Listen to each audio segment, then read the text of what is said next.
señoras y señores, ¿cómo están ustedes? Hoy día los voy a llevar a un nivel académico, de alguna manera. Vamos a ver, cuando usted quiere saber de algo, ¿qué hace? Lo googlea, como se dice ahora, porque ahora Google ya pasó a ser un verbo, ¿no? En Chile, y yo creo que en todas partes del mundo. Usted lo googlea. Quiere saber de un evento, quiere saber de un prócer de la patria, quiere saber de algún elemento, no sé, químico, etcétera. ¿Qué hace? Se mete a Wikipedia.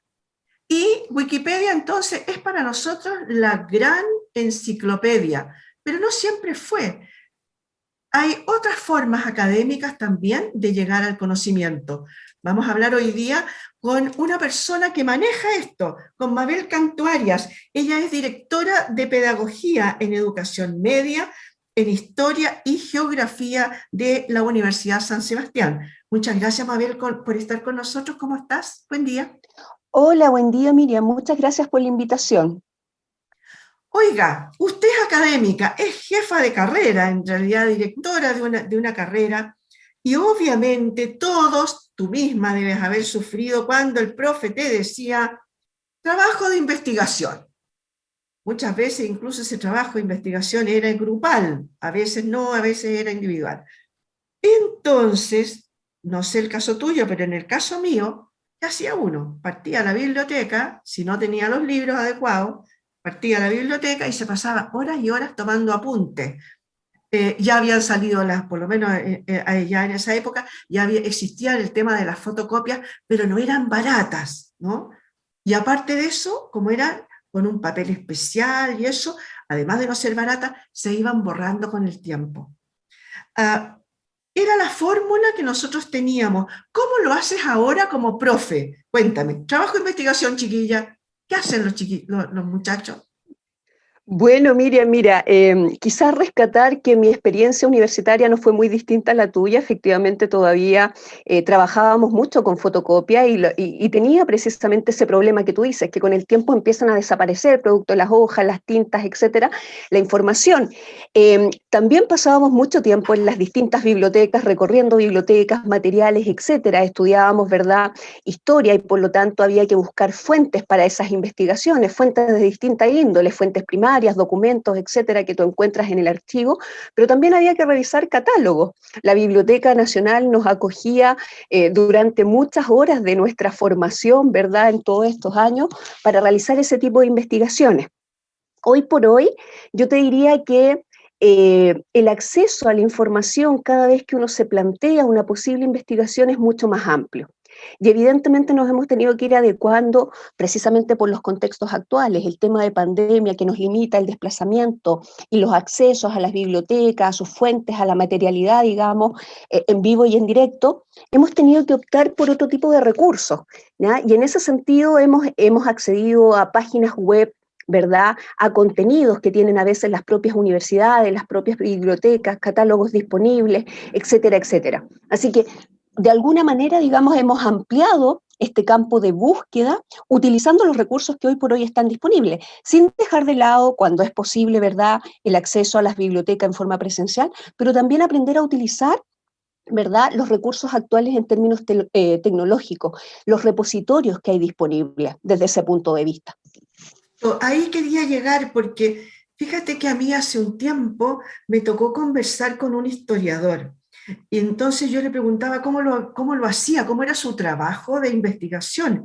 Se supone, no sé si es verdad, corrobóramelo tú o no, se supone que una investigación seria es una investigación que ha ido a estos archivos, que ha visto los films, ¿no? No sé si están todavía en films o ya se han pasado a audiovisual, a digital, digamos, pero revisando diarios muy antiguos, revisando libros muy antiguos, revisando estas copias, estas fotos que existen, y no necesariamente solo en Google. Uh, es Google en realidad, y mira, es súper amplio. Google es realmente una fuente confiable como para una investigación seria, me refiero. Sí, puedes acceder, efectivamente, puedes acceder dependiendo de los repositorios, ¿ah? Eso tiene que ver, ¿verdad? Con las condiciones actuales también. De alguna manera Google en el tiempo se ha ido incorporando a las políticas existentes, como por ejemplo el tema del derecho de autor, cuando algo se publica, que tiene que ver con veracidad, con el trabajo, el contenido, cómo has trabajado ese contenido, el acceso que has tenido, poder comprobar también las fuentes. ¿Ya? De dónde provienen precisamente los análisis, las investigaciones que tú presentas. Y desde ese punto de vista, digamos, sí, claro que sí, Google se ha abierto como una posibilidad. ¿Ya? Ya hay diversidad de repositorios, o sea, hay documentos que nosotros denominamos cuando hacemos investigación histórica primeras fuentes, que son documentos de la época, en un contexto determinado, etcétera, que hoy por hoy se encuentran digitalizados y que tú tienes acceso a través de repositorios de bibliotecas, de universidades, ¿verdad? Archivos y distintas formas de poder llegar a ellos. Hay otro tipo de documentos, ¿verdad? Como tú hablabas ahí de las microfichas que todavía están disponibles. Si tú vas a la Biblioteca Nacional, a la sección de revistas y periódicos, la forma de acceder precisamente a esas materialidades es a través todavía de la microficha. Muchos de esos documentos aún no están siendo, ¿verdad?, digitalizados, por lo tanto ahí hay una limitante para los procesos de investigación. ¿Ya? Que yo creo que ese es como el gran problema hoy. ¿Cuánto de ese material está disponible a través de Internet, digámoslo así, a través de las digitalizaciones? Oye, ¿eso significa de alguna manera que en el futuro las bibliotecas van a pasar a ser museos, ¿no? Donde tú puedes ver, por ejemplo, primeras obras, ¿no? El libro a través de un cristal, no lo vas a poder tocar. Bueno, hoy día tampoco, aquellas obras tampoco se pueden tomar, ¿no? Hay que pedir permisos especiales, ponerse unos guantes, toda una cosa. eh, Hay ¿cuál, cuál, restricciones, sí, sí, ¿cuál crees tú que va a efectivamente. ser el futuro en ese caso de las bibliotecas físicas, me refiero? Mira, es una discusión bien interesante que nos lleva incluso a las materialidades de los libros. Eh, y se han comprobado en estudios recientes, porque era mucho el temor de que los libros desaparecieran en este nuevo formato. Ujú. Sin embargo, yo te diría que hoy por hoy son industrias que han logrado convivir con varias tensiones, complejidades que no son menores. Si tú revisas algunas investigaciones, por ejemplo, en Francia, donde hay una publicación bastante abundante de literatura de todo tipo, de libros de investigación recientes, etcétera, había mucho temor con la aparición de todos estos artilugios que hay para leer no solamente el Ujú. computador, ¿verdad? Con un acceso, siempre te dicen que es mucho más fácil andar con una tablet, ¿verdad? Y puedes acceder a múltiples libros, tu biblioteca personal. Pero yo te diría que eso también pasa mucho por las personalidades. En el caso de las humanidades, sí es verdad, te facilita el acceso, pero yo creo que no ha perdido todavía la importancia del objeto desde ese punto de vista. ¿Ya? Independientes, sean fuentes, libros, etcétera, para acceder. Cuando tú me dices qué va a pasar con las bibliotecas, yo creo que van a seguir existiendo.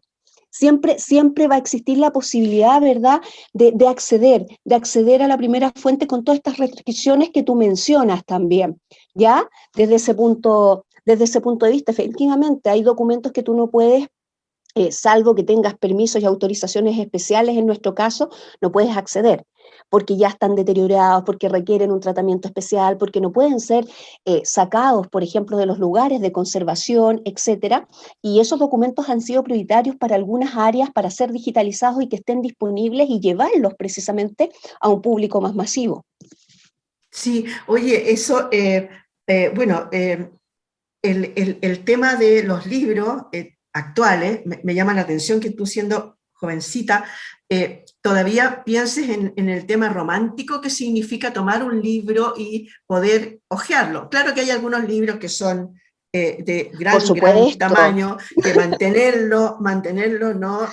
Ya es un peso casi como para hacer gimnasia, ¿no? Sí, es una lectura especial que tú tienes en un espacio de tu casa, no son libros que tú te permitan un desplazamiento, estas lecturas que tú acompañas generalmente en esos espacios, en tiempos de espera, etcétera. Claro que Sí. sí, de todas maneras. De hecho, me acabo de acordar, fíjate que hace muchos años existían unos libros, unos chiquititos, ¿no? Unos Lee Pocket que eran para justamente, por ejemplo, para viajes, ¿no? Novelas Exactamente. especialmente escritas, ¿no? En un formato pequeño y liviano, por lo tanto. Exactamente. Mira, yo te diría que revisaba sin querer, hablábamos, ¿verdad?, de estos formatos digitales, Ujú. las posibilidades actuales. Miraba toda la oferta que tiene hoy por hoy desde ese punto de vista la Biblioteca Nacional y distintas bibliotecas a nivel país, el acceso, cómo han liberado libros en este formato y ha sido exitoso. Y hay ranking de lecturas en relación a eso. Yo te diría que si veo un aspecto positivo quizás de la pandemia, es el retorno a una lectura en casa, aprovechando algunos clásicos. Tú sabes que hay muchas películas, series, etcétera, que se basan en el libro, por lo tanto, hay ciertas tendencias también que uno puede identificar en el acceso a esos libros. Quizás a la gente más joven le es más fácil acceder a los distintos formatos. Yo te diría que por disciplina, yo creo que es una deformación disciplinar, sigo prefiriendo los documentos y los libros, sin lugar a duda. Hay distintas ediciones también. En ese sentido, yo creo que en Chile es un mercado que recién se está abriendo más Ujú. masivamente para los libros. Tú sabes que hay, como tú dices, estos libros grandes que son ediciones muchas veces de aniversario, excepcionales, etcétera. Y otras que son de bolsillo, con tapas mucho más ligeras, en formatos mucho más trasladables desde ese punto de vista.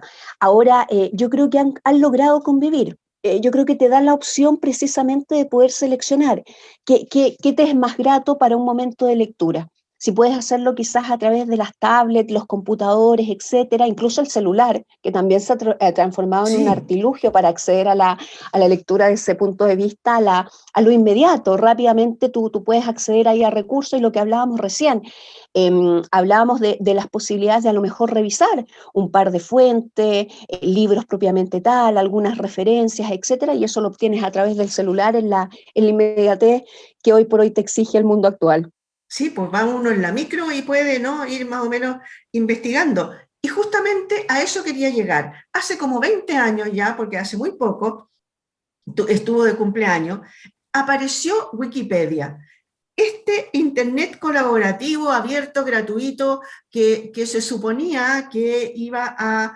tenía, bueno, estuvo varias veces por morir. Mucha gente le vaticinó una corta vida. Cuéntame un poquito, ¿qué piensas tú como académica de Wikipedia? Fíjate, Miriam, que contra todo lo que puedan pensar a lo mejor, hablando con colegas, etcétera, en conversaciones, nosotros todavía lo utilizamos como un recurso pedagógico, ¿Ya? como una primera opción de consulta.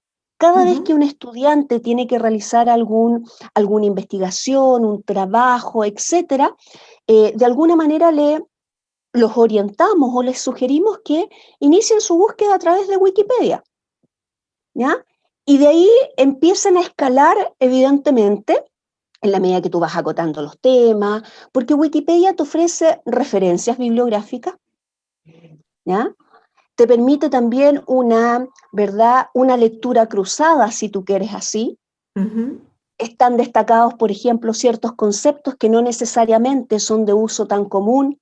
Muchas veces tienen que ver con lenguajes más precisos de las disciplinas y por lo tanto aparecen pequeñas definiciones, te va facilitando la lectura, te dice, te va situando hacia dónde tienes que dirigir estos procesos de investigaciones. Así que yo te diría que desde ese punto de vista es un recurso que lo utilizamos, una primera instancia, una base para iniciar las investigaciones. También hacemos referencia que no pueden situarse única y exclusivamente, ¿verdad?, con este tipo de consulta, sino que más bien es un punto de partida para un proceso que es mucho mayor, digamos, y que requiere también de ciertos criterios para poder llevarse a cabo. Así que bueno, en realidad tú no lo desprecias, lo pones No, en un primer nivel, ¿no es cierto? Cuéntanos es un una poco, posibilidad. ¿cuál es la diferencia de Wikipedia con respecto de una enciclopedia normal? Normal, llamémosle, no sé, de 50 tomos. Yo tengo, por ejemplo, la enciclopedia, todavía la guardo, la enciclopedia británica, ¿no? Bueno, que es Tiene un como, referente no sé, precisamente de esa. ¿qué diferencia le encuentras tú a la enciclopedia X a un Wikipedia de hoy? Mira, yo creo que hay cosas interesantes. La Wikipedia nació con el propósito de convertirse en una enciclopedia. Si vamos a la definición de enciclopedia, es una compilación de información. que a la cual tú puedes acceder. Y desde ese punto de vista, ¿verdad? Wikipedia cumple con ese propósito. Y como tú bien decías, muchas veces fue vilipendiada, ¿verdad? Un poco, muy corta vida también, hubo augurios por ahí. Sin embargo, ha logrado sobrevivir 20 años, que en este mundo actual no es poco, es casi una tradición hoy por hoy, ¿verdad? Con todas las transformaciones de las cuales somos testigos. Yo te diría que en el caso de... Hay discusiones, ¿ah? Y discusiones interesantes. Algunos elementos, por ejemplo, la veracidad de la información que tiene Wikipedia, ¿ya? Porque hay un cuestionamiento a cómo se construye el conocimiento detrás de Wikipedia. Wikipedia se construye a través de voluntarios, el conocimiento es a través de voluntarios, de gente que le interese cierto tema, ¿verdad? Y que van aportando colectivamente a la construcción del conocimiento. Desde ese punto de vista podríamos hablar de un matiz democrático en cómo se construye ese conocimiento, porque son comunidades. ¿Ya? Hay políticas al interior de Wikipedia que de alguna manera rayan la cancha, ¿verdad?, de cómo tiene que desarrollarse la construcción de determinados conocimientos. Hay políticas que van asociadas, por ejemplo, al tema de derecho de autor. Hay otras políticas que van asociadas al tema de la veracidad de las fuentes, de dónde se obtienen precisamente esas fuentes. Hay revisiones. ¿Ya? Dentro de Wikipedia, dependiendo del idioma, porque tú sabes que tiene una multiplicidad de versiones, hay algunas, por ejemplo, la alemana es sumamente, yo te podría decir, entra en una categoría distinta, porque la revisión que hacen ahí de los contenidos es de pares, muy parecido a quienes construían, ¿verdad?, o editaban las enciclopedias en papel, como hablamos de la enciclopedia británica, que a estas alturas es una institución todavía consultable. Interrupción. Quiere decir entonces que Wikipedia en español, como la conocemos nosotros, ¿no es la misma traducida de la inglesa de la alemana? No, no son las mismas. Ya, Cada una, yo te perfecto. diría que responde a una comunidad. De hecho, por ejemplo, algunos datos, quienes más escriben en la Wikipedia española, en español, en lenguaje español, son los españoles propiamente tal, los mexicanos y los argentinos. Chile no aparece en estas con grandes indicadores, accediendo, ¿verdad? Y de alguna manera entregando contenidos para nutrir Wikipedia, que es muy distinto a las comunidades. Por ejemplo, la francesa tiene un porcentaje importante, sobre el 60% de franceses propiamente tal, pero también la comunidad, ¿verdad?, francesa que vive en Canadá, contribuye a la creación de ese conocimiento, y así sucesivamente. Segunda interrupción.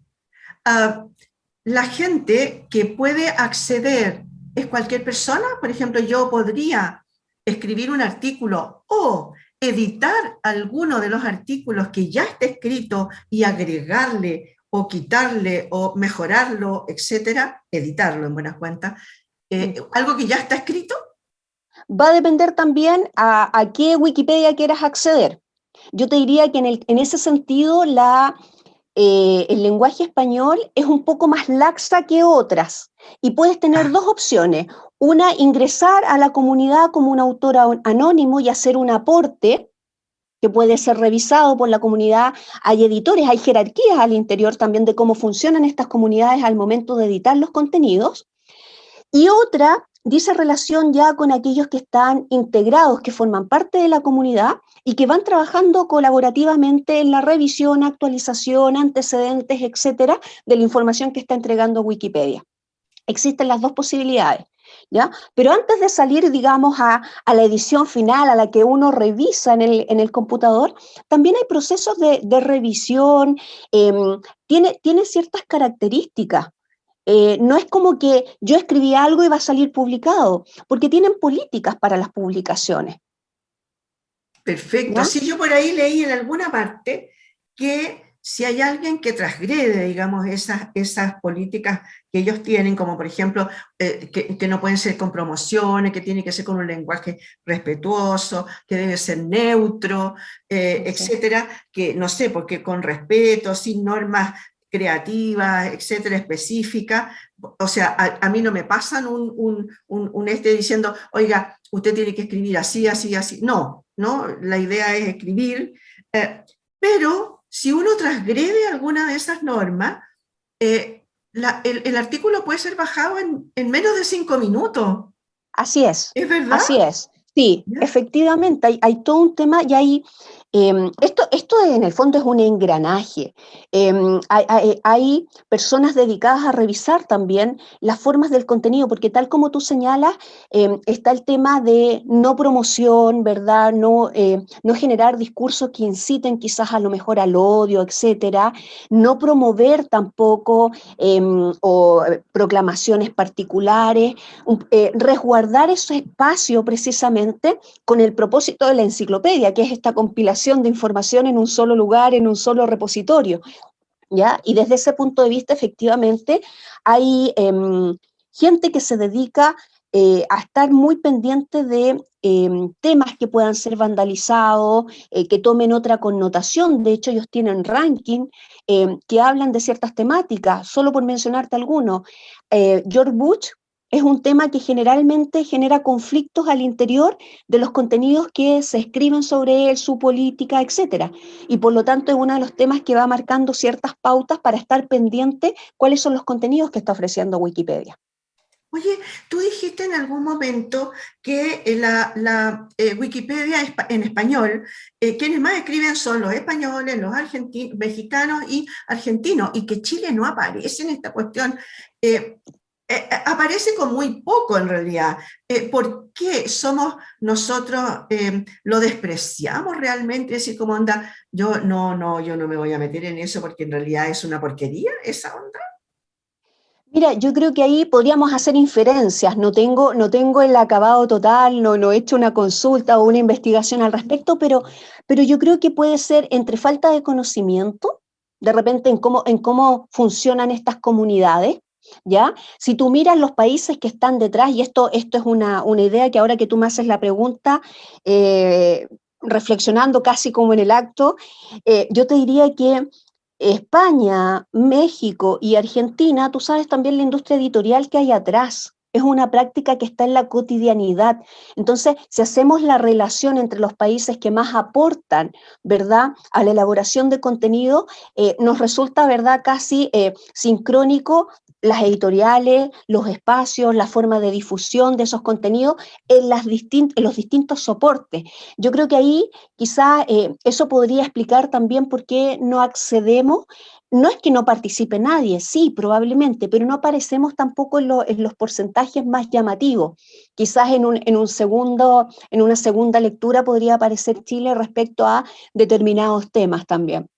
No sé, Oye, esbozando alguna idea, yo creo que pasa por eso, puede ser el desconocimiento, quizá cómo se trabaja, ¿ya? Las autorizaciones, etcétera, las ediciones propiamente tal, podría ser una respuesta a ello. se supone que somos un país culto, que de alguna manera nuestros científicos, nuestros pensantes debieran ser colaborativos, ¿no es cierto?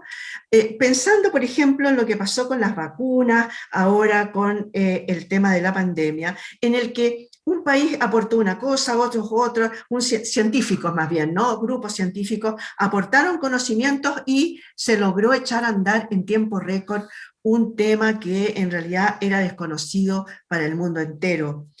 En ese sentido, parafraseando lo mismo, podría a lo mejor empezar a dársele a las mentes de este país, filósofos, psicólogos, sociólogos, científicos, etcétera, profesores de todo tipo, en el que podrían colaborar, porque esa es la idea de Wikipedia, ¿no? De ser una red colaborativa en el que cada uno aporta conocimientos para el resto de la comunidad. Y la gracia es que lo puede recibir cualquier persona. ¿Qué opinas de eso? ¿Somos egoístas a lo mejor con respecto de nuestro conocimiento?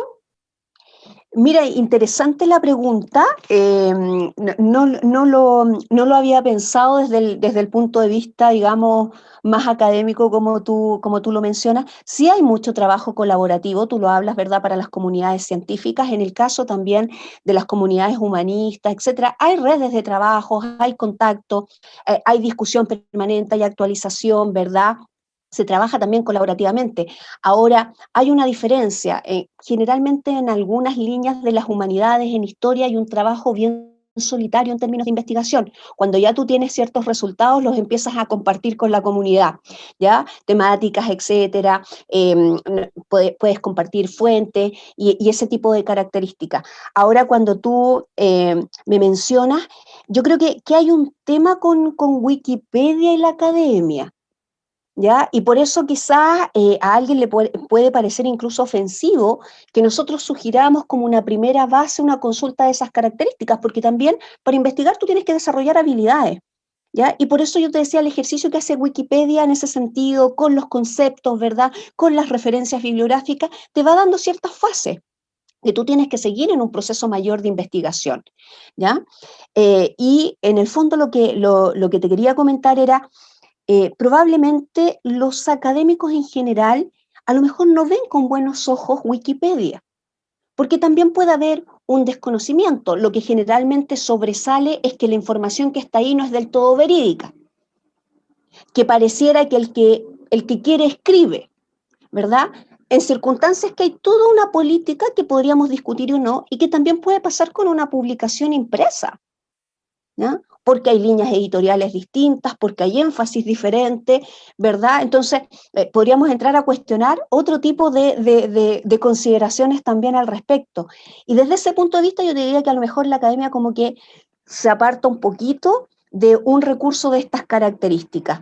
Y en general te van a decir que existen otras formas de difundir el conocimiento que llegue, ¿verdad?, más masivamente.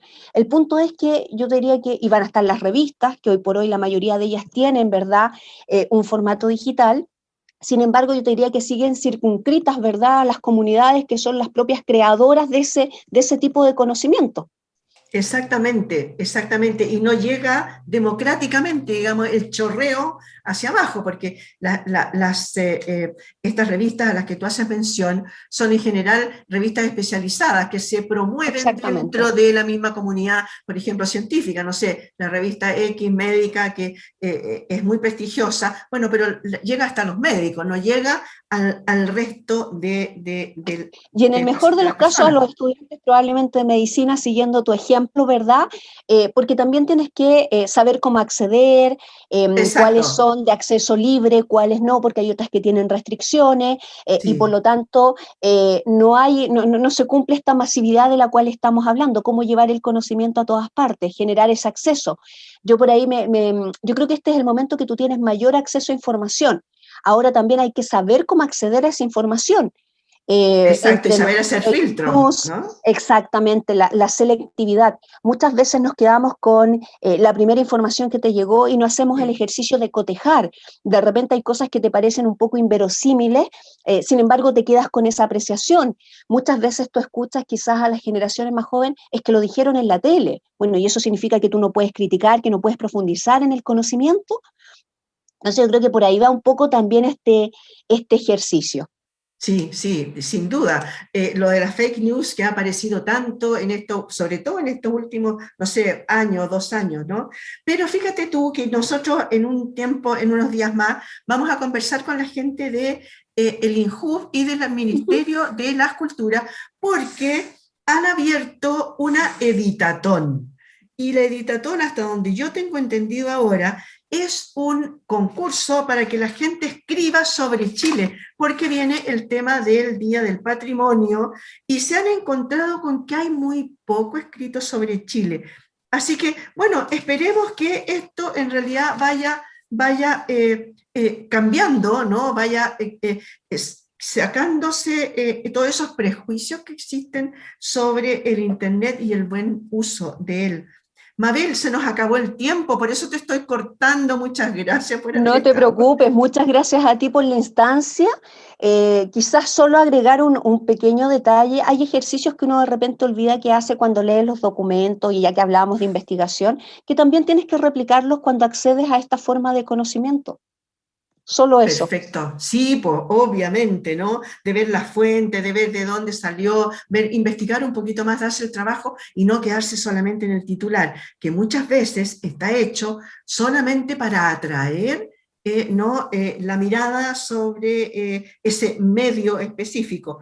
Muchas gracias, Mabel Cantuarias, directora de Pedagogía en Educación Médica en Historia y Geografía de la Universidad San Sebastián. Y muchas gracias a ustedes también, señoras y señores, por haber estado hoy día con nosotros. Aprendimos un poquito más de cómo ver, seleccionar y buscar dentro de Internet. Esto fue En Tiempos de Coronavirus.